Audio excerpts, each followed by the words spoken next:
Assalamualaikum warahmatullahi wabarakatuh. Ketemu lagi dengan Bribka Suyono, masih di channel Suyono Listrik, channel edukasi dan motivasi lepas dari anxiety, psikosomatis maupun asam lambung berdasarkan pengalaman yang saya alami. Apa kabar Anda semua? Saya doakan semoga Anda segera lepas dari anxiety, psikosomatis maupun asam lambung, serta dilindungi oleh Allah dimanapun dan kapanpun. Oke, yang baru bergabung silahkan ya tonton video saya yang dulu-dulu, dan jangan lupa subscribe ya, karena subscribe itu katanya gratis. Ya, emang gratis. Oke, saya pakai ini dulu ya, biar relax, biar fresh ya, biar nanti apa yang saya sampaikan itu, yang saya konsep itu tidak lupa ya. Anda hukumnya wajib memiliki ya aromaterapi ya. Koleksilah minyak angin ya, nggak usah koleksi minyak wangi, udah nggak zamannya lagi ya. Kalau Anda sudah seumuran saya ini, koleksi minyak angin itu tidak apa-apa, dan koleksi ini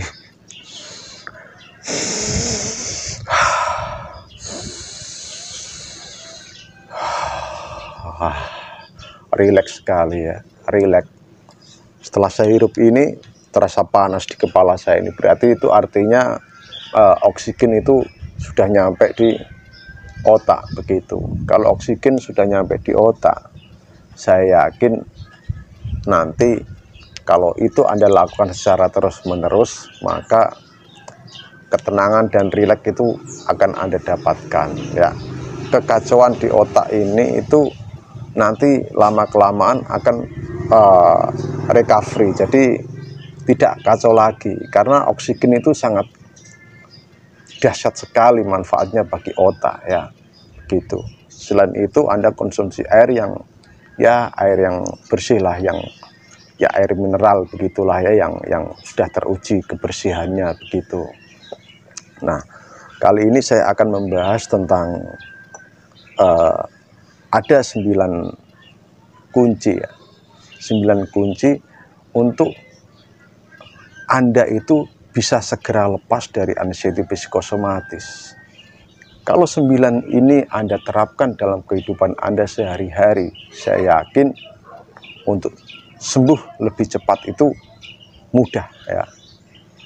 Untuk sembuh lebih cepat itu pasti itu akan datang gitu. Saya juga, ini saya kutip sendiri dari diri saya ya.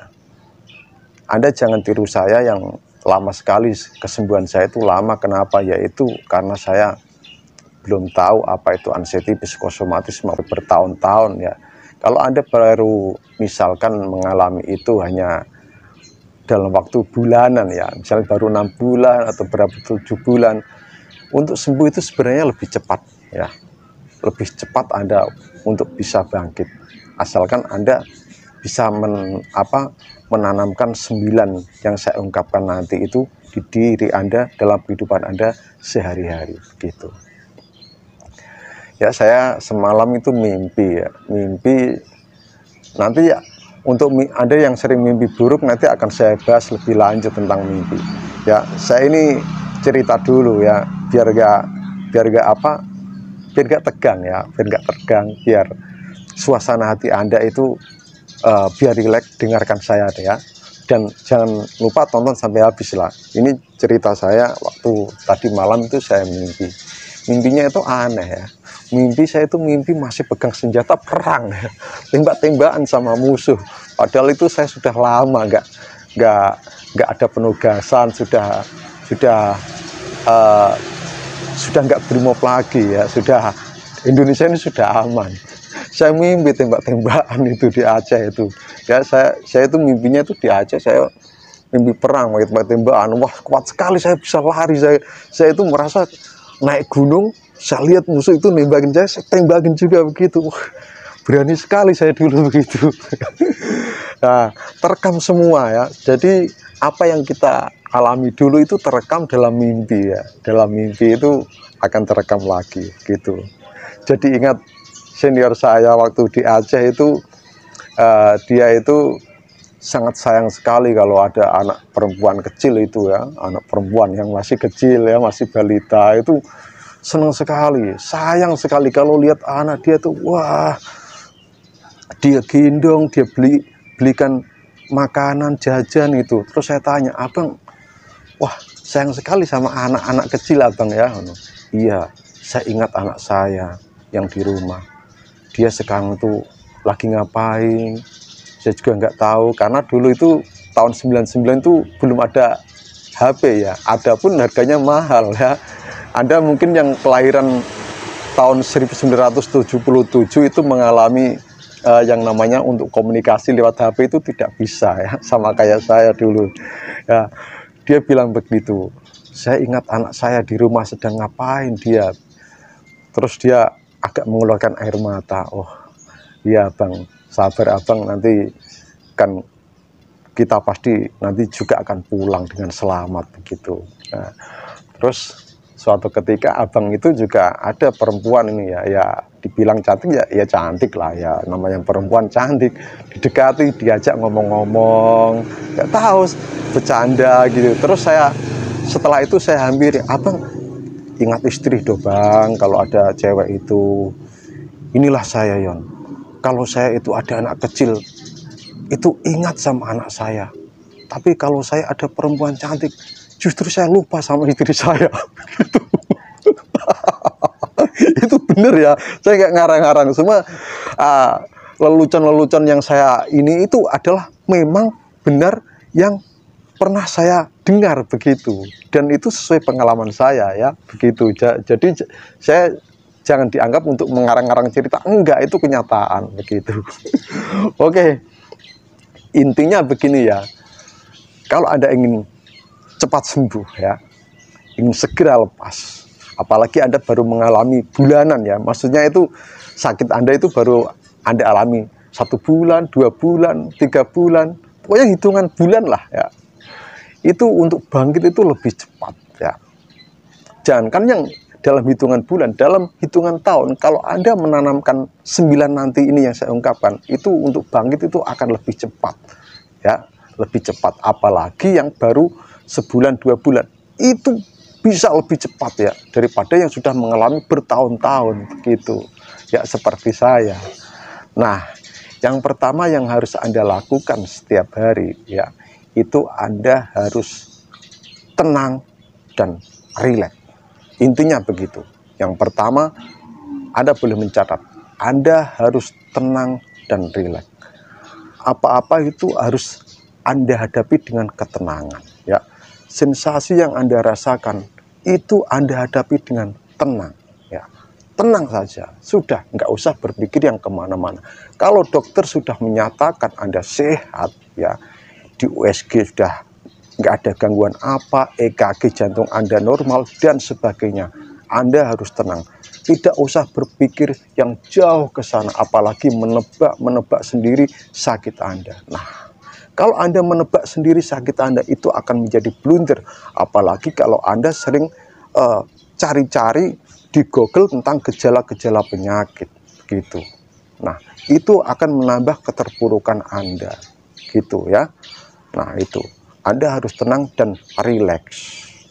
Rileks ini bisa didapatkan ya, ketenangan dan rileks ini bisa didapatkan yaitu dengan yang pertama itu Anda harus melakukan relaksasi ya. Relaksasi itu bisa dengan meditasi, olah nafas gitu ya. Anda tontonlah ya, dengarkan audio saya yang istirahatkan otak ya. Malam otak Anda itu harus off ya, off, tidak boleh on ya.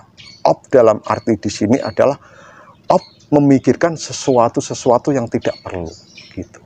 Makanya Anda harus relaksasi ya, bisa meditasi, bisa olah nafas, atau Anda sering berzikir gitu ya.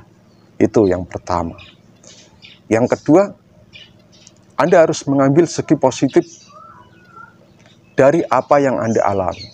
Misalkan Anda takut di keramaian ya, dulu Anda berani di keramaian, sekarang takut di keramaian. Ambil segi positifnya. Oh, berarti Allah memerintahkan saya untuk menyepi sementara waktu, ya, menyepi, menyendiri sementara waktu, yaitu dengan bisa melakukan meditasi atau iktikaf di masjid, gitu. Nah, itu ambil segi positifnya.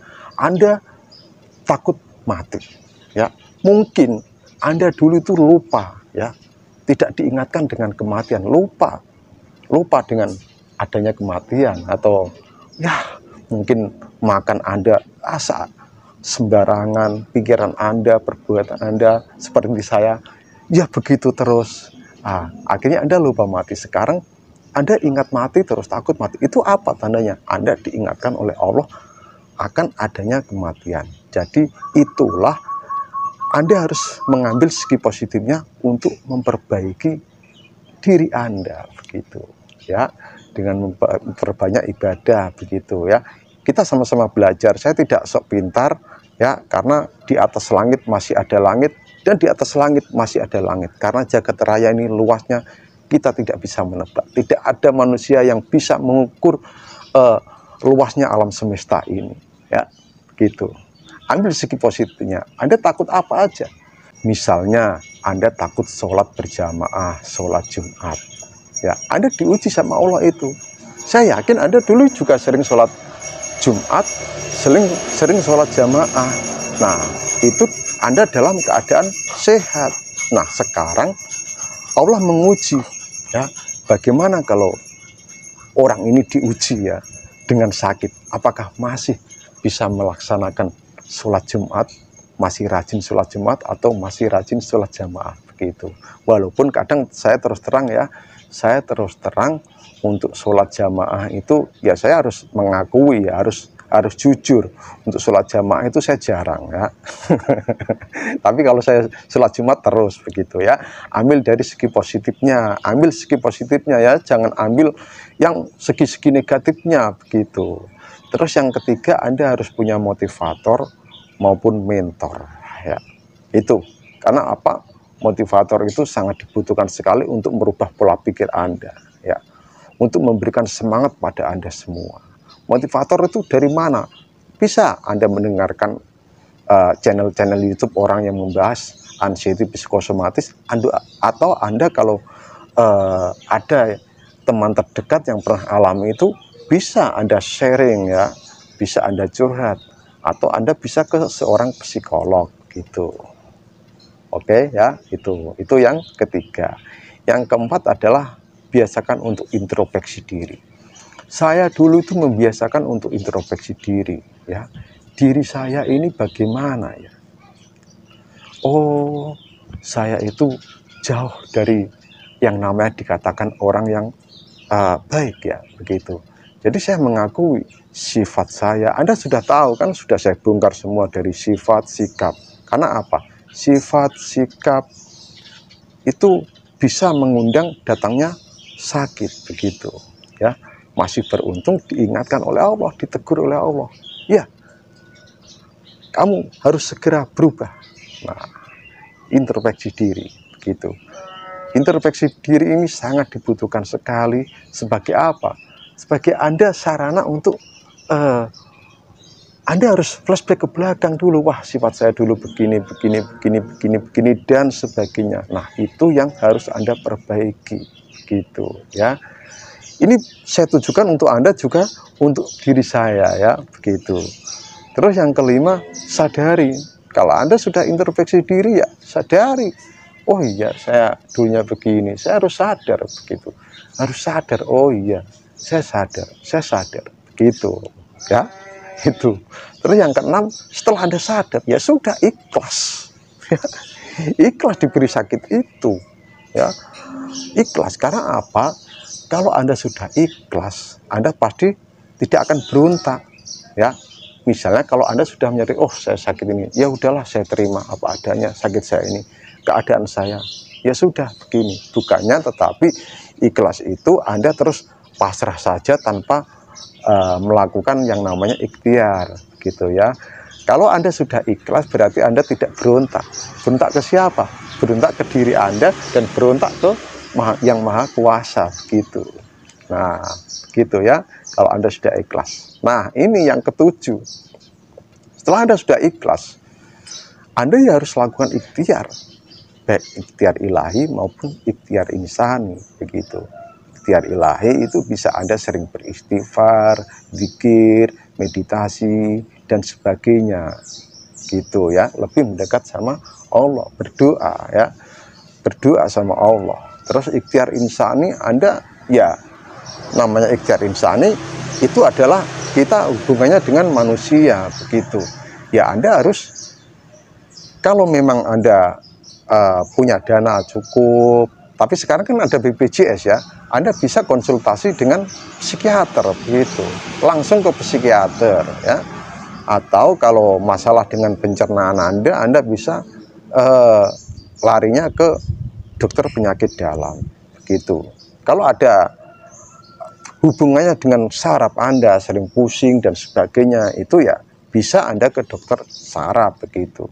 Tapi kalau pikiran Anda, saya sarankan ya, kalau memang Anda sudah tahu, oh saya sakit pikiran nih, sakit pikiran, sudah langsung ke psikiater ya.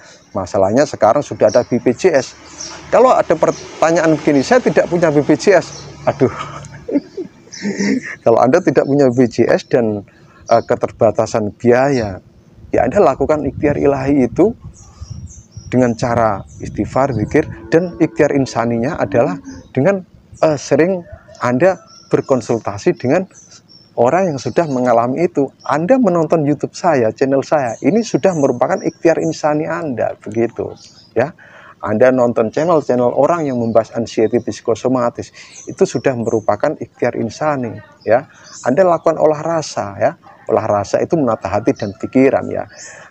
Ngaji roso. Nah, itu adalah ikhtiar insani Anda, olah rasa itu ya.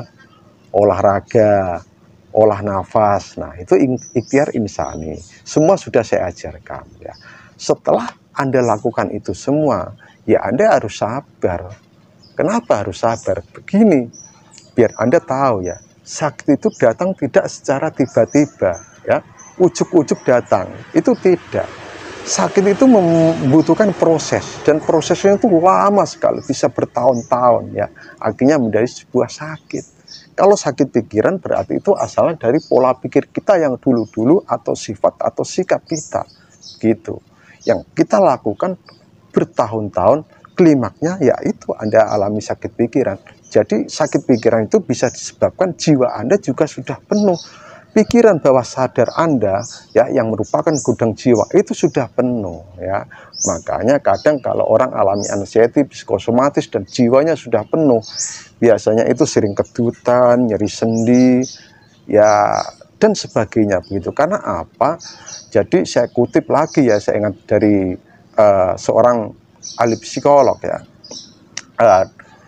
Mas Didi Susanto. Jadi kalau gudang jiwa kita itu sudah penuh, gudang jiwa ini akan menitipkan, misalnya gudang jiwa ini batasnya hanya 1 tera atau 1000 gigabyte begitulah. Maka kalau sudah lebih dari 1000 gigabyte, maka gudang jiwa ini akan menitipkan memori itu ke raga kita ya. Kalau dititipkan ke jantung ya, jantung Anda berdebar-debar terus dengan kencang begitu. Kalau dititipkan ke punggung atau pinggang, Anda sering merasakan sakit pinggang dan sebagainya, nyeri sendi. Nah itu ya. Jadi ini saya kutip dari Mas Didi Susanto, karena saya aktif ikuti channelnya Mas Didi Susanto begitu.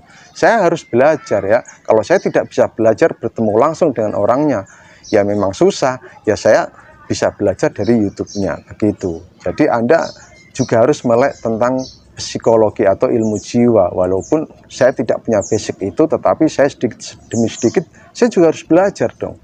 Saya mendekati orang yang ahli dalam kejiwaan ya, dalam spiritual, yaitu seorang ulama juga begitu. Terus yang ke-9 ya, kalau sudah itu Anda lakukan semua, ya sudah, serahkan diri Anda hanya sama Allah ya. Sadarilah bahwa jiwa dan raga Anda itu hanya milik Allah begitu. Serahkan, ya Allah, saya serahkan jiwa dan raga saya ini hanya padamu ya Allah. Apa yang engkau lakukan terhadap diri saya akan menerima dengan lapang dada gitu. Dan Anda tentunya harus berikhtiar dulu yang seperti saya ungkapkan tadi begitu ya. Kalau Anda sudah merasa itu semua, maka jiwa Anda akan menjadi tenang, sudah tenang ya. Karena apa kalau Anda merasakan biarlah Allah yang mengatur ya. Biarlah Allah mau apain saya. Ya, saya ini miliknya Allah kok. Terus mau gimana lagi begitu. Misalkan Anda dititipi barang oleh orang, dititipi sepeda motor, padahal Anda suka dengan sepeda motor itu ya. Ketika sepeda motor itu diambil sama yang punya itu, apa yang harus Anda lakukan? Kan Anda memberikan kan? Ya udah berikan begitu. Nah, itulah jadi kalau kita sama-sama belajar ya, saya juga masih belajar menata hati dan pikiran. Nah, kalau 9 itu sudah tertanam, Anda lakukan dalam kehidupan Anda sehari-hari, maka kesembuhan itu datangnya akan semakin cepat ya. Sama aja kalau Anda melakukan 9 ini, Anda menjemput kesembuhan ya. Menjemput ya, tidak menanti tapi justru Anda malah menjemput kesembuhan itu begitu. Jadi sekali lagi jangan mengandalkan waktu. Jadi begini, Anda jangan berpedoman atau punya prinsip begini ya. Biarlah waktu yang akan menyembuhkan saya. Itu salah. Itu sebenarnya saya sudah punya pikiran itu dari dulu. Wah, salah itu gitu ya. Jadi prinsip Anda adalah biarlah ikhtiar saya, ikhtiar insani maupun ikhtiar ilahi yang menyembuhkan saya seiring waktu berjalan gitu ya. Makanya Anda tetap yang namanya sabar begitu, karena sakit ini itu emang dibutuhkan adalah kesabaran ya. Sakit pikiran itu tidak seperti sakit fisik. Misalnya ya, sakit pikiran itu ada hubungannya dengan luka batin. Kalau luka fisik misalnya kulit Anda tergores oleh senjata tajam ya, tidak ada obati, itu udah sembuh ya. Apalagi Anda obati dengan yodium atau obat merah itu ya, itu nanti akan sembuh dengan cepat. Dan tanpa Anda obati, kalau goresannya itu sedikit, itu akan sembuh sendiri. Lain dengan luka batin. Luka batin itu tidak bisa sembuh sendiri ya. Tidak bisa sembuh sendiri kalau Anda tidak berusaha untuk menyembuhkannya, atau Anda harus butuh bantuan orang lain untuk menyembuhkan luka batin Anda begitu. Nah, mungkin hanya itu saja. Semoga apa yang saya sampaikan ini bermanfaat bagi Anda semua ya. Tetap semangat, jangan kendor, tetap lakukan ikhtiar insani maupun ikhtiar ilahi ya. Salam sehat dari Bib Kasuyono. Badai pasti berlalu dan semua akan indah pada waktunya. Wassalamualaikum warahmatullahi wabarakatuh.